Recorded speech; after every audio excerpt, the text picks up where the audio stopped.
Well, welcome everybody out there. Valcomer here. I am getting things ready, and frankly, I'm spamming a few channels. So I am letting people know that we are going live, and we're going to have a match between Rolling Thunder and Bork Side of the Moon. This was played last night without a broadcaster, and so in NGS Rewind fashion, here we are to get things rolling. So I am going to have to check a few inputs here. Make sure we have sound. All right. Oh, I got to fix a couple things on the screen too. For one, I was in duo webcam mode and it's only me. I thought I was on the NGS Rewind page, which would be this one. So boom, NGS Rewind page. Here I am, rocking my War Within t-shirt tonight. I realize usually I dress up a little bit more, but you'll have to forgive me. I was playing some WoW and was wearing my t-shirt and thought it would work great for a broadcast. So tonight we're here with a B West matchup between Rolling Thunder and Bork Side of the Moon. I'm going to turn this light up a little bit more to hopefully counteract the fact that I have a light behind me that is starting to go out. I don't know who picked the map, but let's see if I've got things set up proper here. All right, those bands are wrong, and those map picks are all wrong. So I'm going to have to deal with that later. Let's get into, well, first we're going to come back to the webcam solo because that was wrong. I'm going to start working on our maps, or loading our first map here. Let's see, to the downloads, to the match files. Game 1 is on Infernal Shrines. Hey, we've been there a time or two this season. So, we're going to dive into this. I'm going to pause. I'm going to pause because that's going to give us the chance to talk about the bands from my controller here.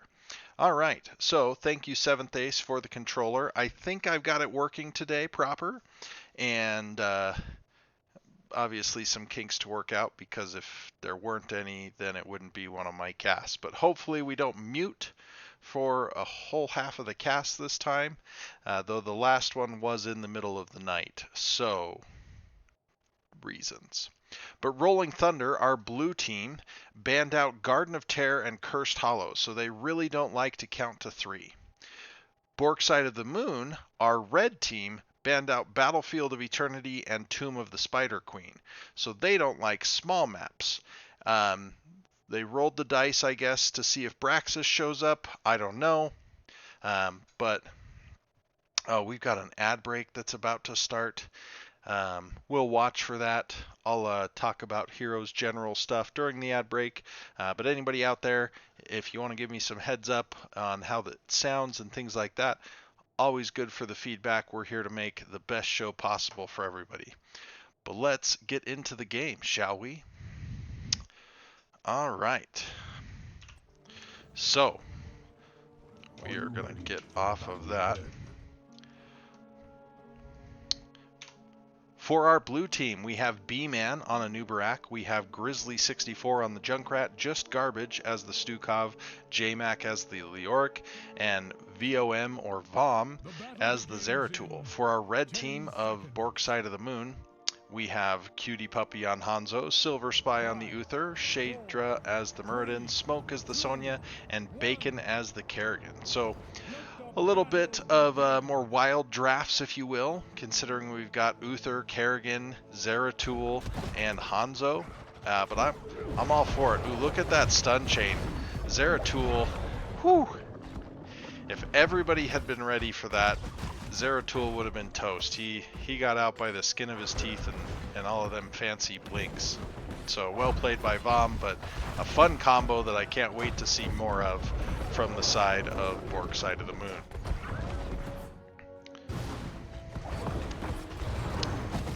Now I do know from my own experience and from word on the street, Vom does play a fair amount of Zeratul, and it's actually banned against them quite a bit.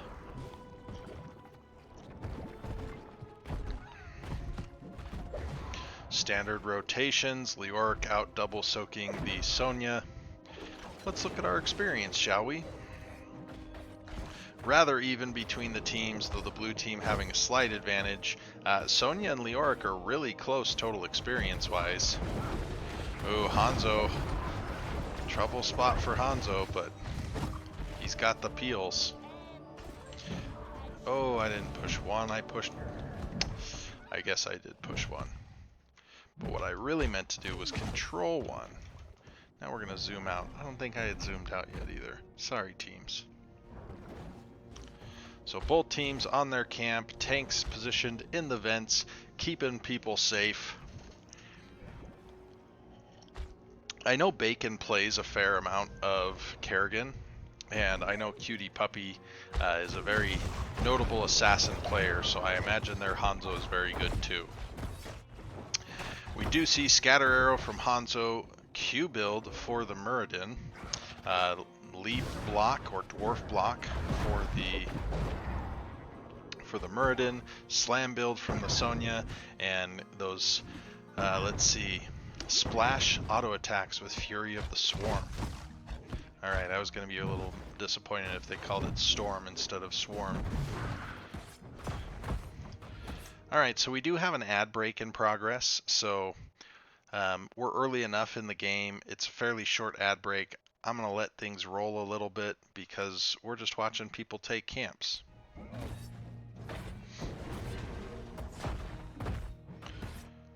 So blue team took their Shaman camp early.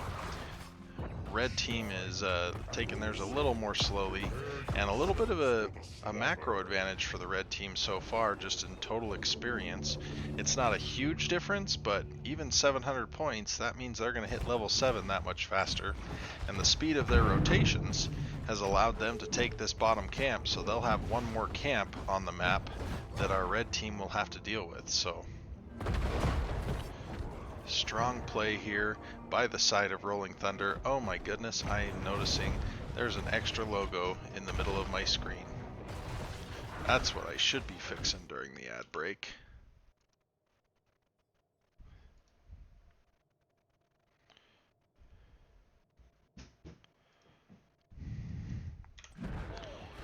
Alright, got rid of that extra logo that was there somehow. So Kerrigan is on the Sharpened Blade quest for level 4. A lot of times you'll see a Kerrigan will actually split off during the first objective. Wow, that dive as Nubarak dove out too. Grizzly's very low, but Shadra has to jump out, just not being able to take all those tower shots. But nice lead for the side of Rolling Thunder on this shrine. I think that they are in a good position. Okay, now JMac comes in. I like their position even more. They're now approaching 30, but still super close between these teams. 35. Oh, they had some great swipe damage, if you will, area damage. Oh, big kill zone. The Stukov goes down. The Zeratul goes down, but Leoric is able to finish. And John Cena's here, and it is an arcane Punisher.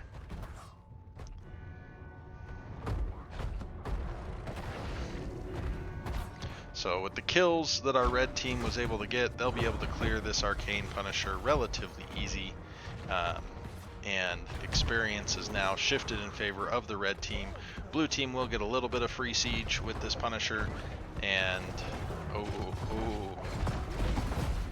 I'm just excited to see Kerrigan. Thank you, Zad. Let me know how the sound is. Not the broadcaster, the sound. I know they're great. I just mean the actual sound quality on the cast today. But I'm excited to see the Kerrigan. We don't see her a lot in the Nexus. Typically, when you see a Kerrigan, it's someone who is... Our game sounds are audible, but you sound clear. Okay. I'm okay if the game sounds are a little muffled, because I don't want them to make it so that my commentary can't be heard. Because otherwise we would just have me going around and showing you the map silently, which is what I did last week when I accidentally muted for a game and a half. So, ooh, stun the Muradin through the jump, the silence puddle, and the body blocks. If Zeratul could have stayed on the left side of Muradin, he would have still been body blocked into the puddle, and he'd have been dead.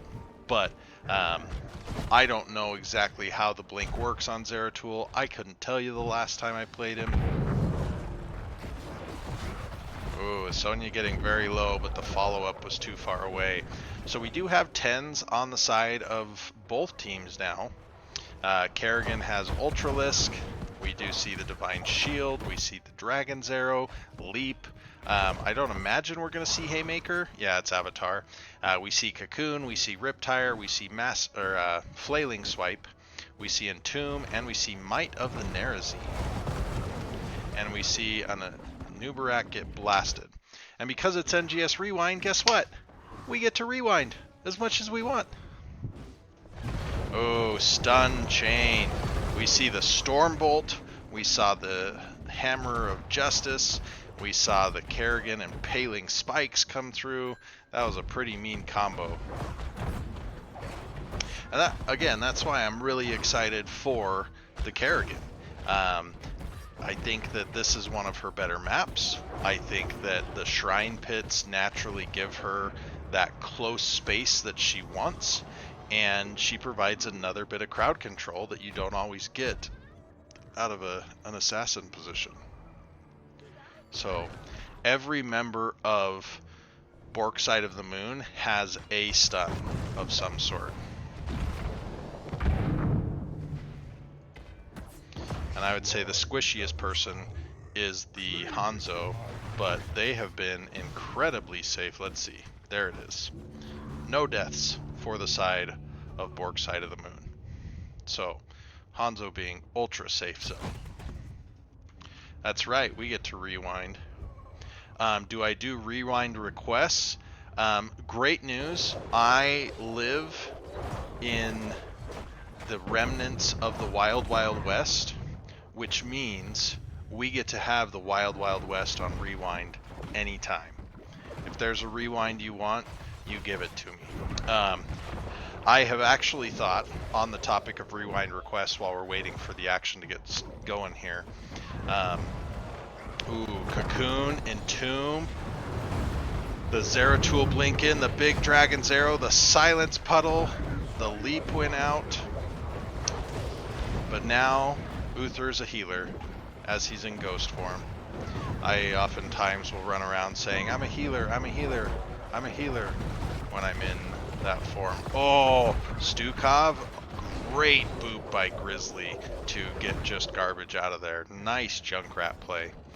So yeah, we can do rewind requests, and if you sub, like Zad did, then I'll figure out a time to get your match, because why not, right? Alright, so we got a Habitual Line Steppers versus Dragon Gall Z.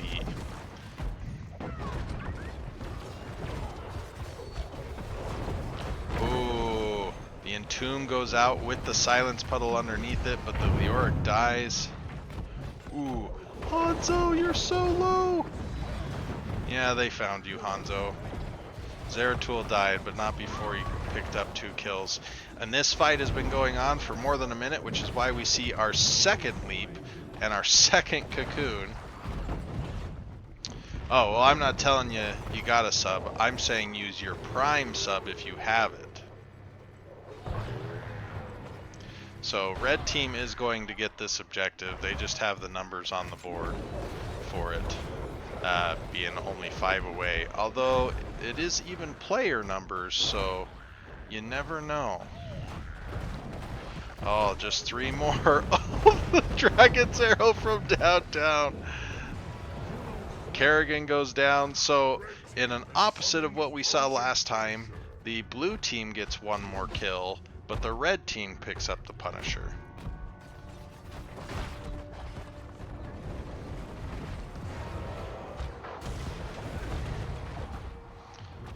Oh, Leoric missed his Drain Hope there, so he had to get out of dodge. And Muradin is in. It is a Frozen Punisher, which is extremely helpful for coming in and being able to tower dive. So a long time ago, in the history books of Heroes of the Storm, the Frozen Punisher did not freeze buildings. It rooted, yes, but it didn't freeze buildings. And they added that eventually, and it totally was a power shift. It used to be that the Arcane Punisher, hello Ramza, and Voriel, hello to you as well. This is Division B West in NGS. Let's see, if you have Heroic, then Nexus, then A, then B. So this is the 4th highest division in Nexus Gaming Series. And there's below B is C, D, and E. So it's also the 4th lowest level. It is the center of Nexus Gaming Series, if you will.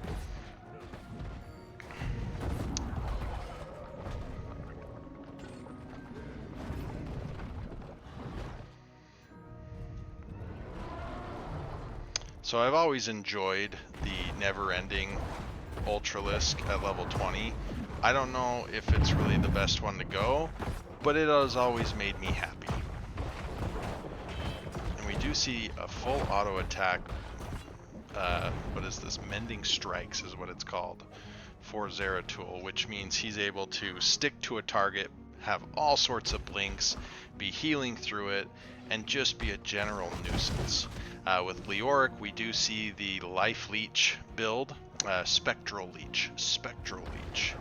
As far as ranks of play, Ramza, I would say that these teams are generally between Silver and Platinum. It depends on the player. I know that on my team, we have a few people who have hit Diamond. I think everybody has hit at least high gold, if not platinum, and I think our team has a 1 or 2 silvers on it also. Hey, Silver Spy. So we got a little distracted there with the chatter, but Vom dove in, killed Cutie Puppy, paid for it with his life, and now we're back to a very even map state if you think about it. We got about, what, a third of this left? We got the walls down here and a third of it's gone. We got pretty even here in the middle, a little bit more tower life for the red side. We got a missing wall here. We got a little bit of damage on the fort here. So we are approaching the late game with these teams. I've got to think this game's going over level 20. But it, yeah, very even so far with the teams. Kills are relatively even with 5 and 9. I don't actually know the results of this match. I think I've had a little bit of it spoiled to me, but I don't know. I'm not really sure if that's accurate or not, and I have no idea. So this is relatively blind for me going in here. Oh, Shadra comes out of the cocoon, uses the avatar while at full life, and is able to just walk through there fairly freely. Oh, I'm looking for these CC chains. Oh, and Muradin also has Skullcracker. I don't know if I ever mentioned that, so that's just one more stun. So Vom going through and executing Cutie Puppy on the Hanzo, but with the Divine Shield being committed, nobody dies to the Silence Puddle. A Nubarak now goes down from the combo. We're going to rewind. So we can see here, just fighting through with the Divine Shield. And it's not a Sonya leap, it's a Cena leap. Right here. Boom. Kerrigan's able to follow up on that, get the pull and the stun. We saw the Uther stun after that, so good play by Bacon. Ooh. Oh, somewhere here in mid lane. We're going to rewind again. So Sonya's here, a little bit low. Oh, Vom with the stealthy stealth. Sonya, Smoke, I think that you were playing with fire here, and sometimes you get burned. And the camp up here, taking the fort, so still a relatively even map state. Red team needs to not die. I'm okay with the camp steal, but I would have rather save the damage on these buildings and up here than take that camp. Come on, go kill him. You got Utherhammer, Silver Spy. Get him. So the skin that Silver Spy is using here is the Sulfuron skin, and I can't remember if I paid real money for that skin back in the day or not, but I think it looks amazing. Cutie Puppy coming up and clearing here, but not before a gate and a wall is down.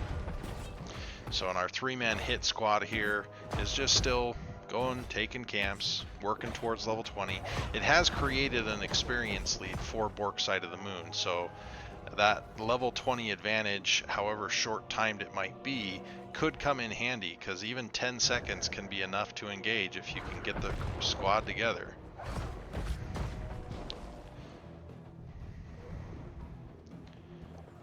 Alright, level 20s. We see Bullseye. We see Divine Protection. 50 armor all the time can be huge. Oh, we saw the Benediction come through there too. So good work, B-Man, diving out of there. That could have been really scary. Oh man, Silence in Tomb. Shadow Stride. I don't even know what this does. Reduce the cooldown. Oh, the Silence in Tomb whiffs. The Ariat Crater. Oh, the Bolt of the Storm to help her get away. Oh, someone gonna die. It's Leoric. You cannot kill that which has no life. Oh, the Boop might have helped. But no, the Silence Puddle. So very good job by just garbage there. And now there's a Zeratul in the back line. Cutie Puppy. Oh, the stun. Zeratul goes down, but he pays for it with his life. Sonya's in trouble. She's spinning to win. She's spinning to win. Oh no, the Boop. The Boop. Hoo. Man, the carnage. Let's take a bit of drink. So, it can be tough to siege with just 3 melee.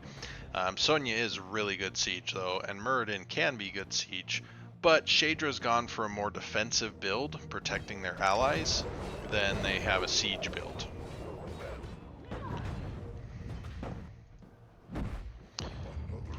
Let's look at this. Zeratul has 5 deaths, but I feel like for every Zeratul death, Vom has gone in there and killed somebody, and so it's tactical feats. You know, I think there used to be a team named Tactical Feats. I'm not sure. A little bit of chip damage here. Oh, Shadra sniffing out the camp, sees that they had been on it. The Anubarak dives back in. And red team, Bork Side of the Moon, here on the shrine early, spinning away with smoke on Sonya. Oh, bombs here. Cutie Puppy. Ooh, Cutie Puppy was up close. So, blue team foregoes the camp. Red team has already gotten 12 on the shrine here. I'm going to drop the talents out of the way so I quit accidentally showing them. We see the cocoon. We see a dive. We see the Silence in Tomb. The Divine Shield. Hanzo lives to fight another day. We see a super swipe. We see a crater that comes out missing. We see Avatar after a leap. We see some bonks from the Utherhammer. We see the Zeratul blinking back and forth. Oh, big Silence Puddle. Big lurking arm. Wow. Great for both offense and defense, that big lurking arm. Oh, silence on the Muradin. Booped on the Muradin. Sonya's up there collecting some things, saying if we're going to fight up here. Oh, the bonk. Vom does not get their kill on the Hanzo that time. Oh, The Kerrigan power. Alright, so this is easily going to be a fort in the top lane for Bork Side of the Moon. If they play it well, they could even get more than that. So if you're blue team here, I think you just get out because you know this fort is going to go down and you don't want to have the stagger start. It's not even worth it, B-Man. Don't stay there. Don't stay there, B-Man. It's too risky. Alright. B-Man heard me. Hey, Bacon. Thanks for the game to cast. And that's why you gotta be really careful. Oh, Smoke. I just loved that wild leap, so we're gonna back it up.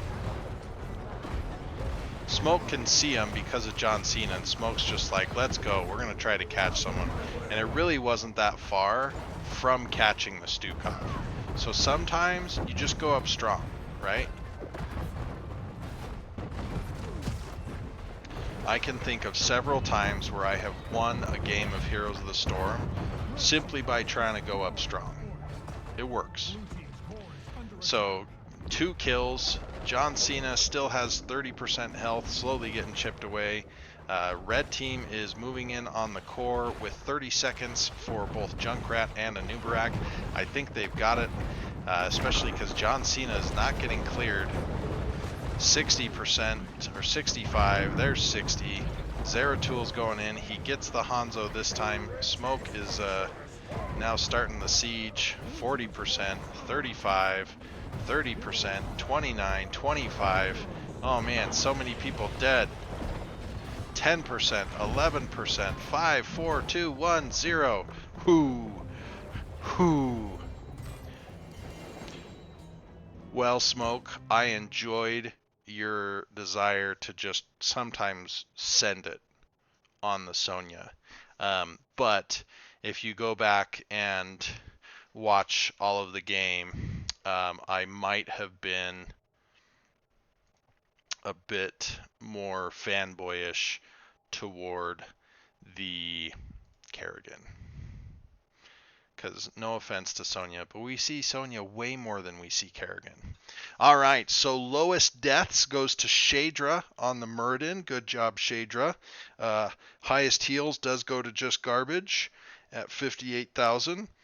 Total death count versus kills goes to our red side. Got more kills and had fewer deaths. And I really think the killer instinct was probably on the Zeratul, definitely being that Shadow Hunter in this game. So, but man, look at this hero damage from Grizzly on Junkrat, 74,000. Just going crazy. And the siege damage from Leoric and Sonya, 161 and 128 respectively. Great game. Let's look here. Uther with a very supportive build. I really think Silver Spy could have gone any of the level 1s. I really like the Holy Fire. I think it's a great one to choose when you are in that solo heal role. Benediction, of course, super powerful. We saw some great Divine Shields there. Cutie Puppy, we saw a couple great Dragon's Arrows. I didn't see any stuns from Bullseye, but admittedly, Bullseye goes pretty quick, so it's tough to really know. We saw the Silence and Tomb. I myself am an auto attack Leoric enjoyer. Lurking Arm build from the Stukov for those big silences. And Beetle build from the Anubarak, minus the level 16. Epicenter is really good and tough to give up, so I get it. And Sonya going a bit of a slam build, and we saw that crater with the upgrade. Yeah. So, well, that is game 1. We're going to come back over here to the webcam solo for a minute, mainly because I got to load up the next game. I don't know where we're going. I don't know who picked it. I will know where we're going in a minute, but the little file that NGS gives you works pretty well. But what it doesn't do is, in the little notes that come, it doesn't tell you who picked the map. It just tells you who played in the map. All right, Volskaya Foundry is our next map. I still don't think our map tool is working. But we'll take a gander, shall we? Yep, still not working. Crying shame. Crying shame. All right, but here we are ready to go into game 2. So let's get started, shall we? All right, Volskaya Foundry. One map that I think is just misunderstood by the general public. People like to, ever since the CCL, people started to like to trash on good old Volskaya, but I think it's a pretty good map.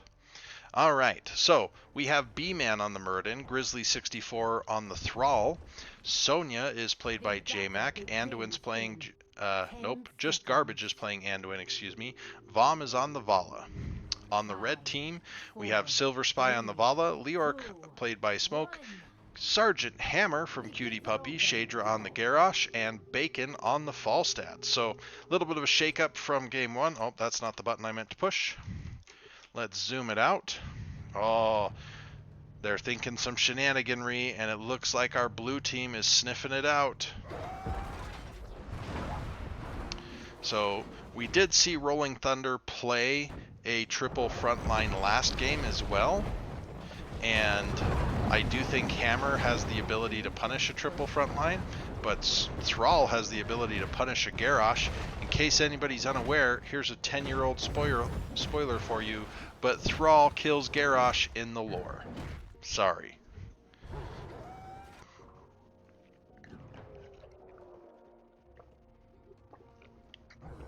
Had to get a drink of me water there. All right. And Smoke doing double soaking duty. Bacon, who was our Kerrigan last game, is on the Falstad this game. He is frequent flyer, so he also wants to double soak to get as many of those sweet, sweet stacks as he can.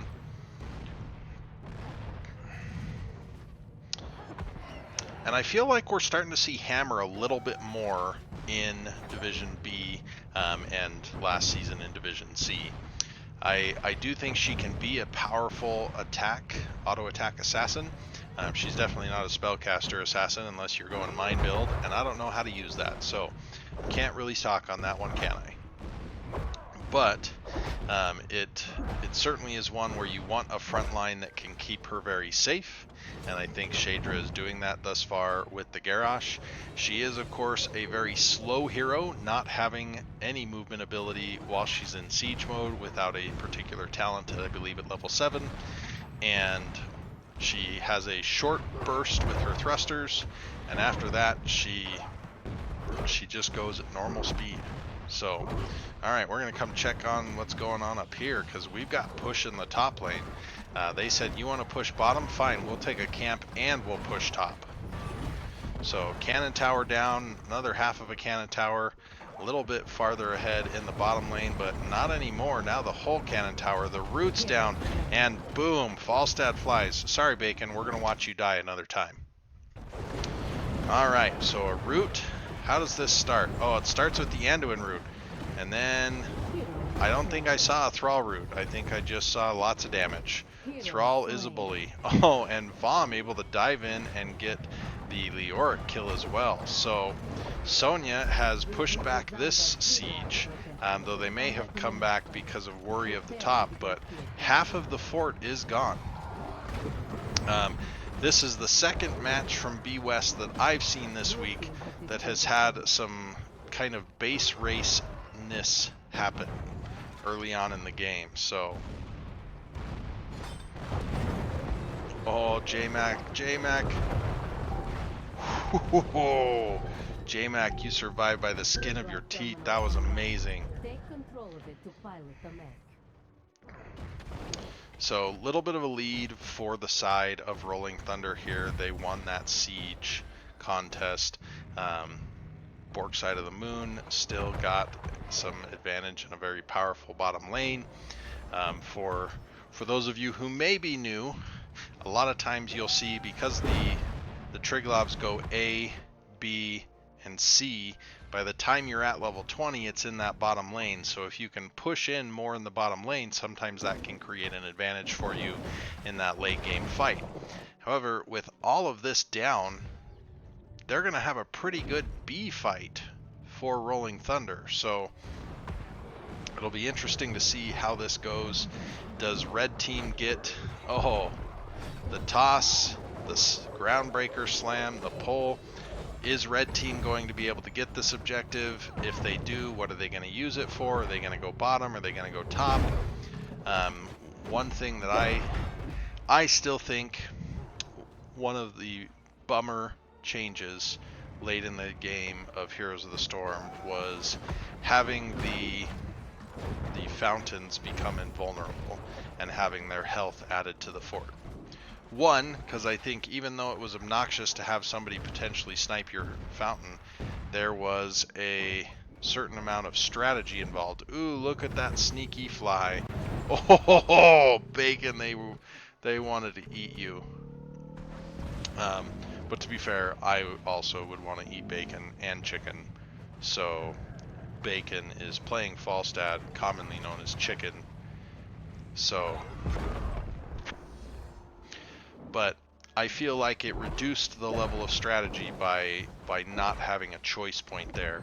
It used to be with the Triglav, you would take the Triglav and try to get a couple of fountains sniped with it. Alright, are they going? They appear to be going top. Oh nope, they're just going to Power Glove Vala to the face and keep dancing around in mid. Sergeant Hammer's down here. Down. Did she take Hover Siege? Yes, she did. So 50% movement speed.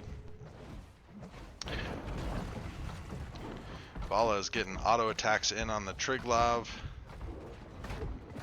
In case anybody is unaware, the Triglav does have its own dance emote. So if you push its default Y, the Triglav will dance. And Garrosh just don't care about giving up them stacks. And Vom is just happy to take as many stacks as they can get. Oh, that was a really good boop. Silver Spy is in a little bit of trouble though.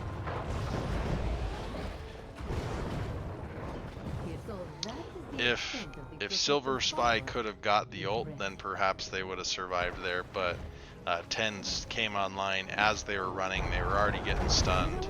And the Vala gets picked, and Vala is Gambit, as we saw, so that one death is a tough thing to lose for them. Alright, so Healy Camp picked up. Cutie Puppy's just been down here in bottom lane the whole time. Did I miss when they perhaps weren't in bottom lane? We do have an ad break in process. I hope that it's still showing the game and the ad's just kind of over on the side. But if anybody does not see that and wants to tell me that later, please go ahead. Alright. Oh, J-Max in trouble. Getting tossed. Oh, but the cavalry comes in. The cavalry comes in. Ooh, the missed taunt. Warlord's Challenge went out. And we're getting some chip damage up here. Minions doing extra damage to buildings.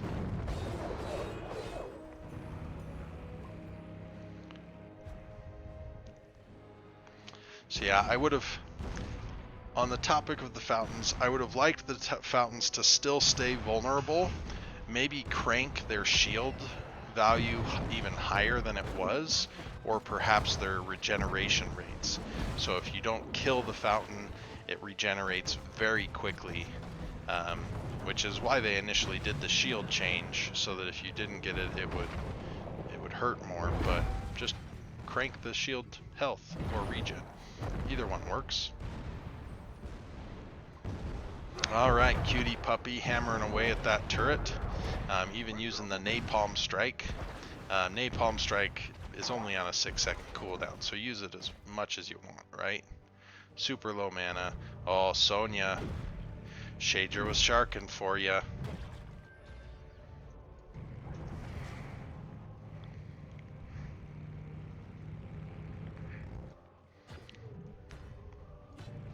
Oh, Sledgehammer, but without Perfect Storm. Interesting.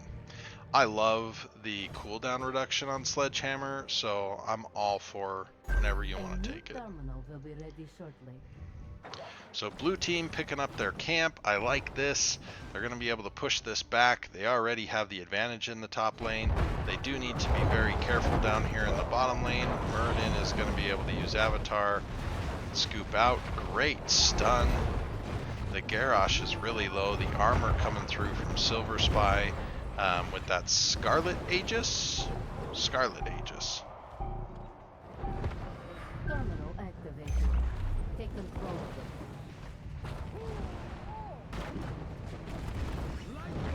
Ooh, the light bomb on the dwarf toss booped away. Well done. So the fight continues down here. Leoric's coming down. Oh, I think Smoke, I would have liked to have seen you been more aggressive on the rotation path there. But no worries, it's fine.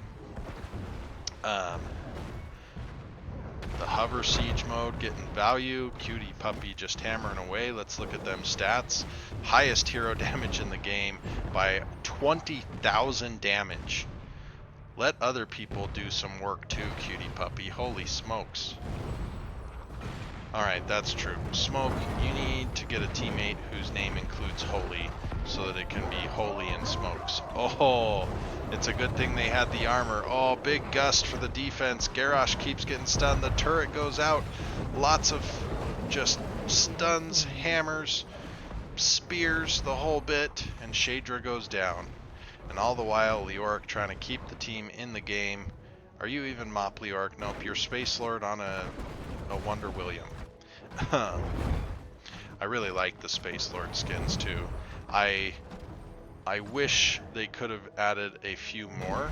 I think Urel as kind of a space opera knight, if you will, could have been great. Oh, big Entomb, but the pole, the earthquake, we see Avatar, all sorts of stuff. So Urel holding her hammer, more like Qui-Gon Jinn holds his lightsaber, perhaps.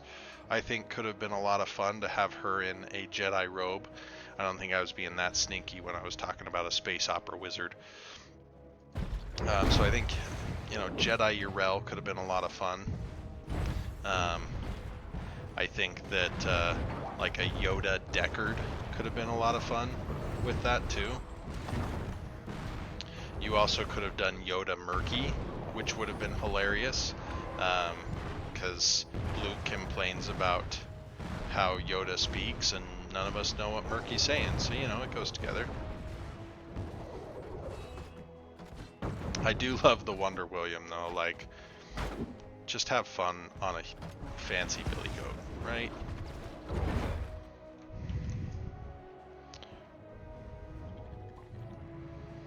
Alright. Oh, getting more chip damage into bottom. Fighting over mid.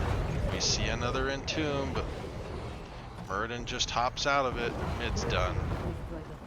So Rolling Thunder doing well to just get little advantages on the structures this game. We've definitely seen structures fall a lot faster this game than we did last game.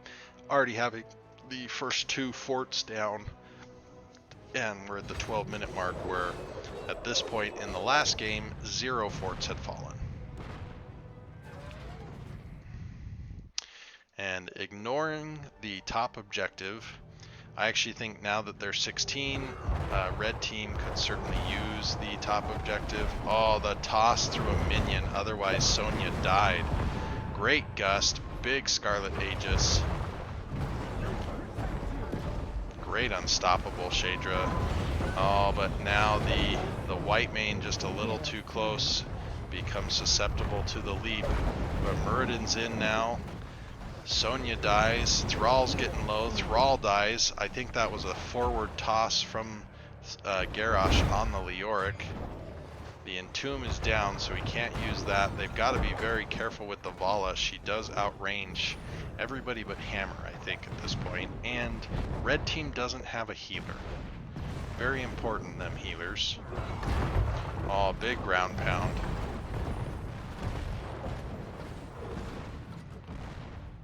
Sergeant Hammer firing away, but you gotta be careful. You don't have a healer, although they do have regenerative biosteel, so they kind of have a healer, but Garrosh doesn't. Whitemane is back up. The York's been double soaking, closing the gap on the experience lead. Blue team's taken their camp, but their fort does fall. So first fort for the side of Bork. It's a Bork fort party. And now we see 60%. Shadra's up there. Oh no, you should have got some of the channel. I don't think they want to fight. Red team, you're so close to level 20 for both teams, and you're ahead on the shrine, or the beacon, or the whatever.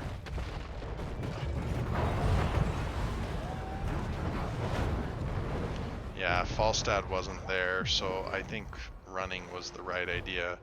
But I would like to just see red team plant hammer down here in defense and have Falstad just finish the channel or something. The Orc clean mid and come down.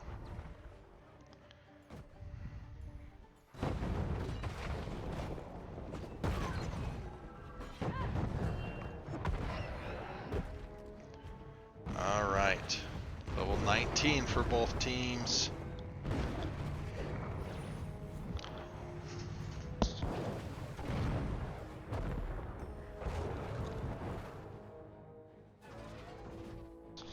Sorry, I was blowing my nose there. But, oh, Garrosh gets caught. The taunt. Oh, he gets caught again and again, and he goes down. So Thrall is green level 1, and what that means is he gets to wonk people with his hammer. Oh, with no tank and up level 20s, blue team is going for the third fort. And I think this is a wise choice. However, I also think it's a wise choice by Falstad to try to get some channel up here. However, I think that ship has sailed, and you don't want it to have actually capped, because you can't hearthen the Triglav, and Falstad needs to get back down here. So now the Triglav is just ticking away. Rolling Thunder is ripping through this fort, and there's not really anything that Bork can do about it. So the Triglav has been capped and abandoned. This is the Iron Giant, all lonely here in the top lane. But Rolling Thunder crashing through, taking a keep, so huge value for them.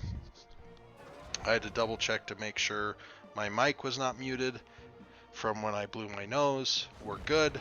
I'm still here as your local loudmouth, casting the match. So a little bit of chip damage, but down here, an entire keep. And the fort. I mean, the fort was mostly healthy when Garrosh died. So the power advantage on this game, I think, is squarely in favor of Rolling Thunder. Now, there are some very big ults, including Leoric Entomb with Buried Alive, Scarlet Crusade with the Unstoppable, and here we see all of it happening. The Earthen Shields is a huge ult. Oh, Cutie Puppy goes down. Oh, it's Ignore Pain. Garrosh goes down. So we don't have the CDR on, and now we see the Mighty Gust Wind Tunnel come through, but it might be too little too late. Falstad goes down, Leoric goes down. Whitemane is not going to be able to hold this, and with an open core, this is going to be game for the side of Rolling Thunder. Farflight Quiver, Vala could just sit back and apparently eat Power Gloves, but she also could just sit back and finish the core very safely. And we see already down to now 50%, 40%, 30%, 20, 10, 0. So well done for the side of Rolling Thunder. They had a strong lead, I would say, throughout that game, and when that level 20 team fight went their way, some very powerful talents to help with that, including the Earthen Shields, including the Ignore Pain, including the Farflight Quiver, and so they were able to just march to the core and finish. So well done both teams. Rolling Thunder, I think if If it was a matter of judging points, I think they would have got the points on that round. Let's take a look at stats. We did see big damage coming out from the Sergeant Hammer. Well done, cutie puppy. And let's see, I'm supposed to be on this one, the game summary screen. Although I'm missing my NGS logo. Oops, sorry NGS logo. So big damage from Cutie Puppy, leading in both numbers. Anduin, played by Just Garbage, and Muradin, played by B-Man, both of them never died. So way to stay alive, people. And yeah, they just, Rolling Thunder had a bit more of a macro focus, it felt like, and were able to get just a little bit more done, and that paid dividends. Oh, you know what? We don't often see Maelstrom Weapon, but I am all for it. I love Maelstrom Weapon. I realize Ancestral whatever is the hotness, but I like Maelstrom Weapon. I would play this build all day long. So, very cool. Very good game. All right, we are going to come back over to the webcam solo. I suppose I'll sit up straight. I got a little lazy there for a moment. But we have a tied series, ladies and gentlemen. We're going into game 3. Let me find it here in the menus. We've seen Bork Side of the Moon take Infernal Shrines. We've seen Rolling Thunder take Volskaya Foundry. And I have no idea where we're going for map 3, but let's find out here momentarily. Match files, game 3. It is the tiebreaker map, my friends. That's right, we are going to Towers of Doom. I'm sure you already had figured it out. I'm not that sneaky. So we still don't know who picked it because we don't. But let's see who we got. B-Man back on the Muradin. Brightwing, played by Just Garbage. J-Mac back on the Leoric. Grizzly64 playing Sylvanas. Vom playing the Falstad. Bacon playing the Uther. Silver Spy playing the Stukov. Shadra on the ETC. Zool is going to be brought to you by Smoke. And Cutie Puppy has the chance to show their Vala chops this game. So exciting with the double healer and ETC. So in this game, I would say ETC is the most rare hero that we see. Maybe Zool, but I still feel like it goes to ETC. So Leoric starts in top lane. He's just going to get his double soak on. They were looking in bottom lane for the shenanigans. And this is auto attack Vala. Yeah, obviously. With double support, I think Vala is the natural auto attack build hero. Oh man, I just realized I don't have any tissues down here. Alright, well after this game, I'm going to have to find some tissues. Grizzly64 sneaking away using that Haunting Wave, I think is it called? Help me out, chat. Is it called Haunting Wave? That she sends forward and can teleport to. Conditional movement is what I heard the devs refer to those type of abilities as.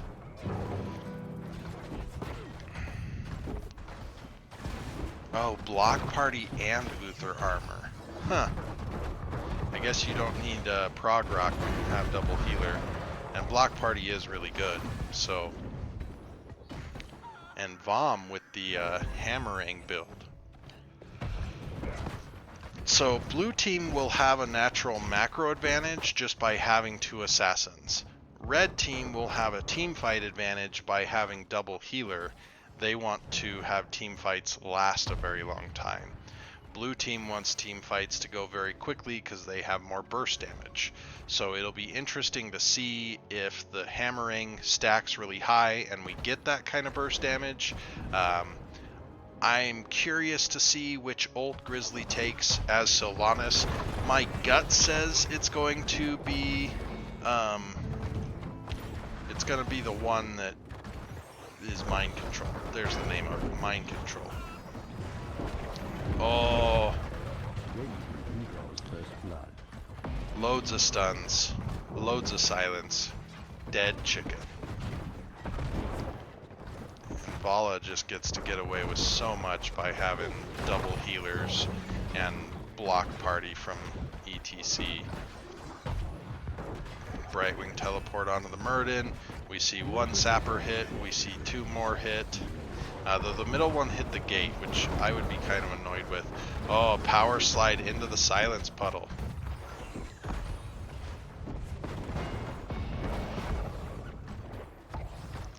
Yeah, by having the sustain healing from Stukov and the burst healing from Uther, the spot healing if you will, Vala gets to get away with so much.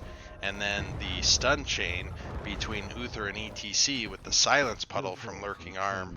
Oh, and he's fetid touch, and that gives you the basic attacks toggle too. I saw the spine launcher go out. Oh, the boop to stop the jump, and it was too long to get the heals, the phase shift. That's what it's called. Yeah, I really like the spine launcher choice. I think that's going to have some neat effects for peeling for Vala and setting up for Uther and ETC. So Silver Spy plays way more Stukov than I do, but I really like their choice here.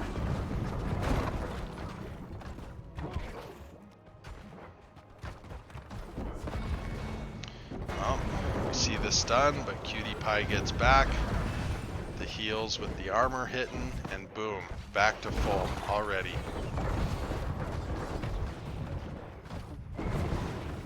Is this one good spread? One good spread.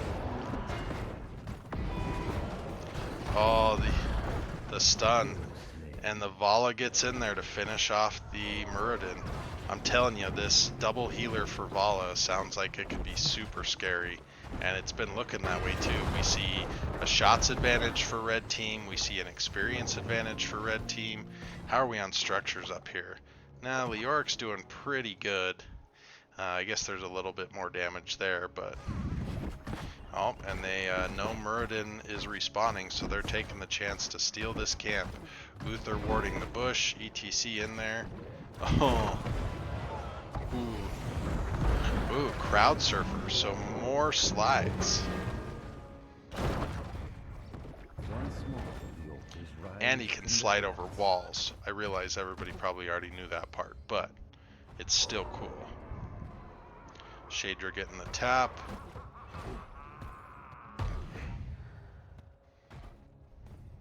Oh man, this quiet moment.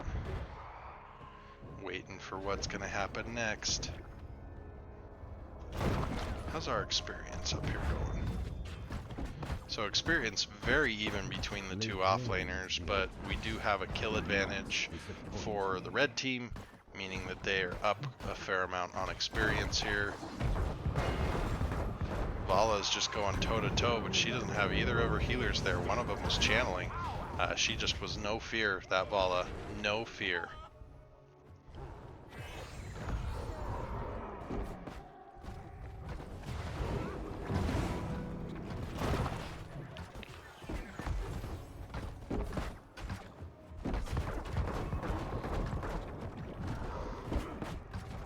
The possession, slowing down the minion wave. You sneaky, sneaky person, Grizzly. Uh-oh. Silver Spy turned into a bot for a second there. Boom. The replay files actually pause when you pause. They don't record that empty time. And so that's why you see the just instant return of the chat. Boom, boom, boom, boom, boom. So 10s, we do have Mosh Party and Divine Shield. We see Massive Shove. We see Strafe. So going for even more damage. And we see Wailing Arrow. Alright, I was wrong on the Sylvanas ult. We see the Avatar again. We see the Gust. We see the Entomb. We see the Blink Heal. Oh, double Mosh. Good crowd control, but it wasn't killing anybody. But after the Muradin and the Brightwing get away up north, the Falstad dies down here. Tough time to die. The altars are activating, but Falstad is going to be up just before the altars and may have flight. I don't know, but we'll see. Zool getting just a little bit of chip damage. I don't know that it's going to take a fort, but it certainly preps it.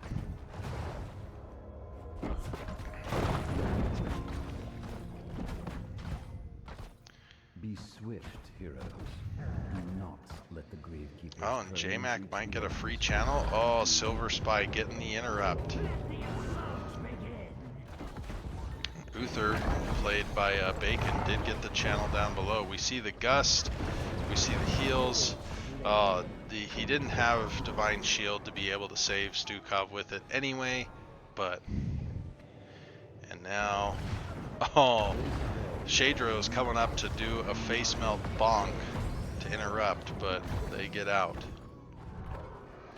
I like B-Man's thinking here. You're up a kill. Try to invade while you can.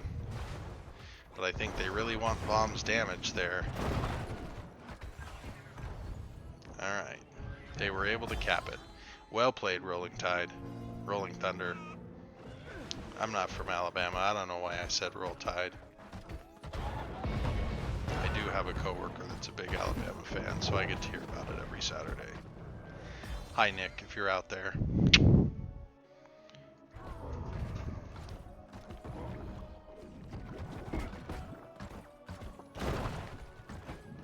Alright. So we're into another lull here. Oh, Shadra can go over the wall. Massive shove. We see some hammerings. 83 stacks on hammering, so that right now is 40% extra damage. We see the mosh, we see the Divine Shield, we saw the strafe, we saw Entomb, we saw Avatar, we saw lots of cleanses, but the ETC goes down. Brightwing getting the kill. And I think very wise by Rolling Thunder to get the kill and then just start sieging right there. They had the Sylvanas to be able to shut stuff off. And I'm not going to say they don't have a front line for the red team, they just have less of one with no ETC. Alright, Smoke is up here ready to channel. Oh, the Falstad flight, run away! Alright, so good getaway by Smoke. Keep running. I don't think it's worth those points for that altar. Oh, but now the cavalry has arrived. Muradin is deep in the back. He's been rooted. He's been poisoned. Oh no! Stukov goes down again. So a very good Entomb by J-Mac. And I think we saw the Gust as part of it too. So, I was gonna say, I'm really surprised that they're still going for this, but they stopped the channel and started to fight a little bit more. 18 seconds and Stukov will be back, but I think you gotta be really careful for the side of Bork. Or you can be full reckless and just go for it. Alright, they decided to stop being full reckless. Alright.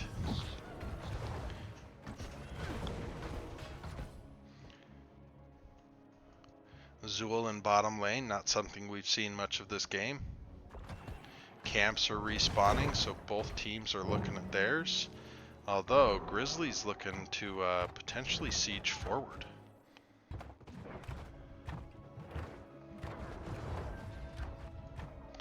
Leoric taking top camp. J-Mac's got that for free. He is Neil Peasants. But a little bit of pressure in there. Camp lead here bottom. Zool's trying to clear stuff. They've started in on this camp. Oh, Muradin jumped out. Sylvana's taking a fair amount of damage. Half her health or more.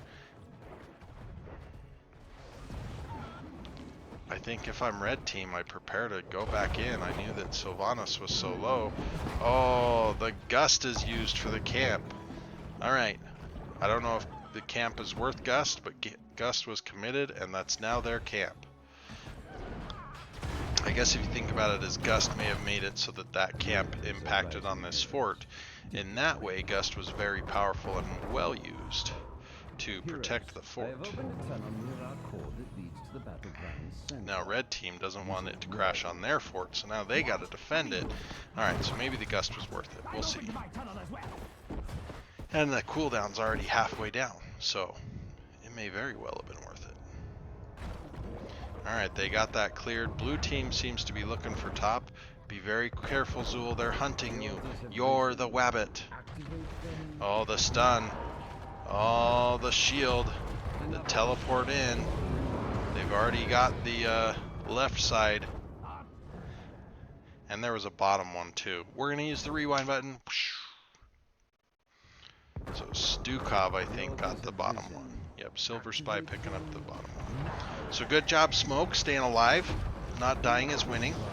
Stukov was able to channel one, so now it's still even, and you get to have a 5v5 up here. I wish my screen could zoom out just a little bit more and show more, but Rolling Thunder gives the point, and this Zool skin, which is the Pumpkin Reaper guy, has the little slasher when you used Cursed Strikes.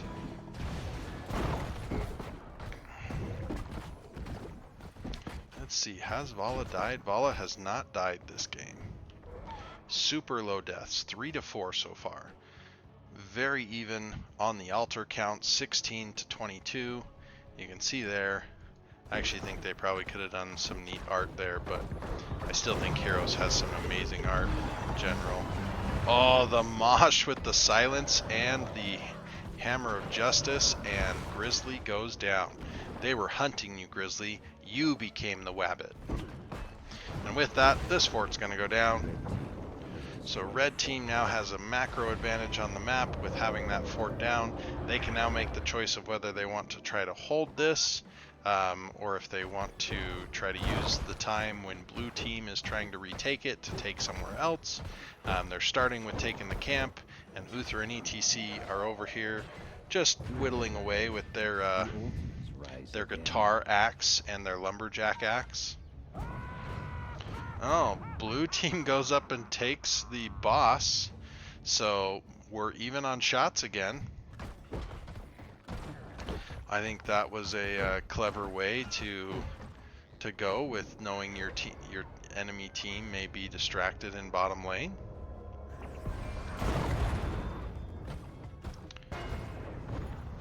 The time is now.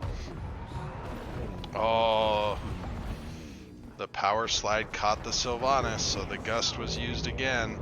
5 shots coming to the side, so now 11 to 16. They're trying to defend against these sappers, and I think they'll kill all 3 sappers. 2 of them are dead now.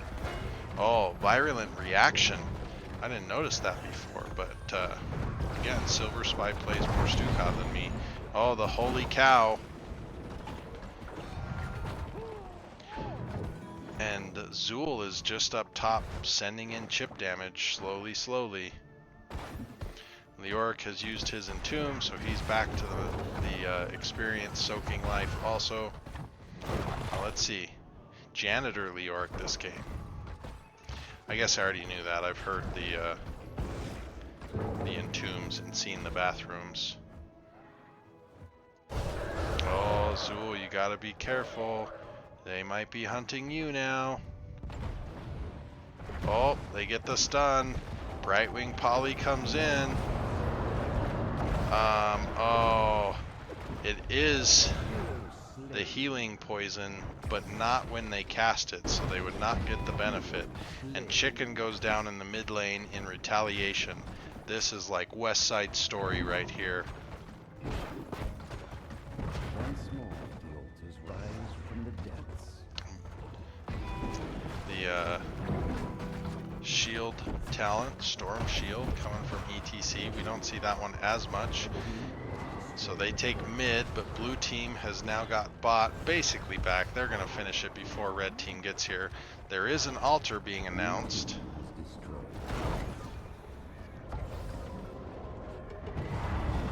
Oh, that's Stormbolt to interrupt the mosh pit.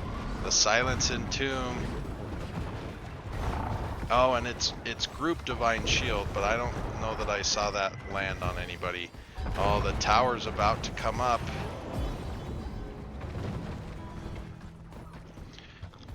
We saw I think the rewind jump there. Zool's up. He's racing to the portal. Falstad's up.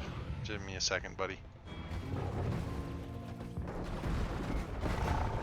Oh, the massive shove. Vala's plunking away. Oh, the wind tunnel. We see the strafe, but it's not infinite strafe. She is Farflight instead. Now we see the huge Poison Nova going out, and that's healing Zool as it goes also. So he becomes nigh unkillable with the amount of self-healing and team healing he would have. Vala does have Manticore. She's got that Farflight quiver. You can hear that auto attack speed, and I'm sure you can see that attack range just have built up, and Vala is now sieging down this bottom fort. Leoric ran top to try to keep the blue team going here, maybe take a fort in another lane, but now blue team has all but one fort. Red team, oh, I'm saying this backwards. Red team had all but one fort, but blue team was able to recapture mid. Bot can't be captured yet, but they are in position ready to go. 6 shots to 16. Leoric does cap the top fort, so now it's back to a 4-4 shot parity. Vala's over here taking this camp with Zool. I think you just let Zool have it, because they need your range. Spine Launcher is not enough.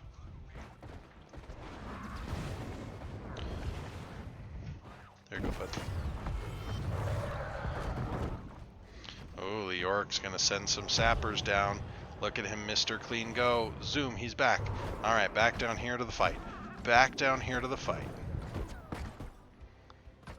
Vala plunking. Plunk, plunk, plunk. How does she reload the magical crossbow bolts?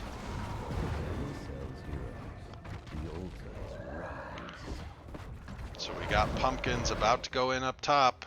There they go. They're not going to make it down here. We've got a power slide. We've got a virulent reaction route. We've got a bone prison route.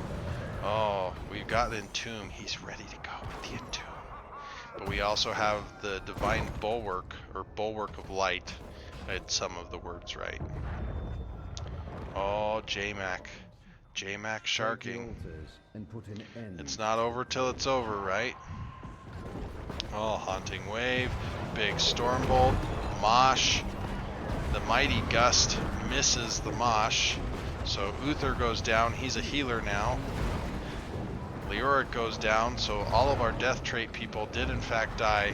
Ooh, big power slide, but they get away just in time. Falstad goes down. Zool now channeling quick. And with just 2 shots left to go, they could run for boss. Oh, the boss pings are going. They've got everybody but Uther. But there's no boss control open on the side of the blue team. I think blue team has to go there and make a desperation play, but I think they're out of time. This looks like a win. It's a win. So congratulations, Bork Side of the Moon, on the win. Right click, says Cutie Puppy. Right click. So congratulations to Bork Side of the Moon. We're going to get in here. We're going to go click, click, click, and boom. Now it shows Bork Side of the Moon at 2 wins. So congratulations on the win against Rolling Thunder, Bork Side of the Moon. Not a very high kill game, which I think happens when you've got a double healer comp. That team gets to be particularly safe. I do think, generally speaking, red team was able to force in on blue team, but not always. And because of that, we still see it was relatively even. Now, as far as everybody's stats, Vala, far and away, 111,000 on the hero damage. The next closest being 57,000 from the Falstad. So Cutie Puppy, just to be extremely loose, because they had that extra healing, so they could play a glass cannon type of Vala and just be out there living on the edge, knowing that their healers had their back. So no deaths for Vala or for Brightwing. So repeating the theme of just 2 people with no deaths.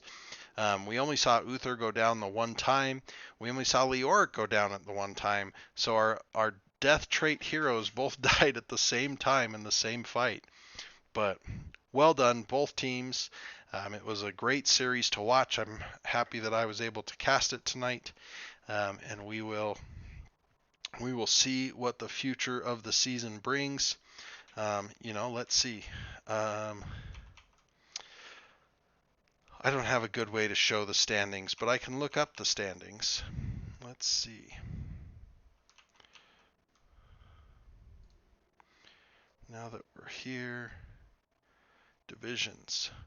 B West, BC West. So with this win, Bork Side of the Moon is now tied for 10th with Bunker Fun Time, this being their first match win. Rolling Thunder is tied for 7th. And then as far as the agenda for the division, the next match is actually tomorrow night between Sexy Mofos and my team of Can't Counterpick Stupid. It'll be interesting to see that one. And I don't actually think we have a broadcaster yet. Let's see. Schedule. Go to the Flex Week. Oh, no, we did. Linebus picked us up. Hey, thanks, Linebus. You are a gentleman and a scholar. So, but well done, Bork Side of the Moon. We're going to come back over to the webcam solo. I promise my posture was better for most of the match, but there, when I was looking up the stuff, the division, that's when my posture got slouchy. But congratulations, Bork Side of the Moon. Great team. Love seeing them around. They've been in NGS for several seasons. This is their first win in Division B West this season, which is an extremely strong division. And I know Bork had one game that they had to forfeit also. So it's been a tougher season for them, but good to see them get on the board, and well played by both teams. Rolling Thunder is also a very strong team. Love to see them out there. There's a lot of fun to be had. If anybody here is not familiar with Nexus Gaming Series, check out nexusgamingseries.org. Let's see. Apparently I forgot to turn that one on. nexusgamingseries.org for more information. If you come to this broadcast through YouTube, I will have it in the comments as far as how to get there. My name is Valcomer, and it's been a pleasure to be here with you in NGS Rewind. So check it out for more information. With my traditional shout out, I will say, hi, Mom. And we're going to see if there's anybody out there to raid. We're going to use that using this magic rectangle that I oftentimes carry in my pocket. So let's see. All right. I really want to browse more than I want to do that. All right. It's pretty late, so there's not a lot of stuff. Oh, there's my forehead looking down at my phone. Well, I think the answer is Drunk Morlock, because their name made me laugh the most. So let's find them again. Drunk Murlocs. This is an Argentine one we got going here. Drunk Murlocs. So thanks everybody for being here. Check out more info with Nexus Gaming Series with myself, Valcomer. I'm with Can't Counterpick Stupid. I'm the Division B West analyst in Nexus Gaming Series, and we host NGS Rewind on Friday nights. So thanks for being here, everybody. It was a great series to watch. Congratulations again, Bork Side of the Moon, and we'll see ya later, my friends. Goodbye.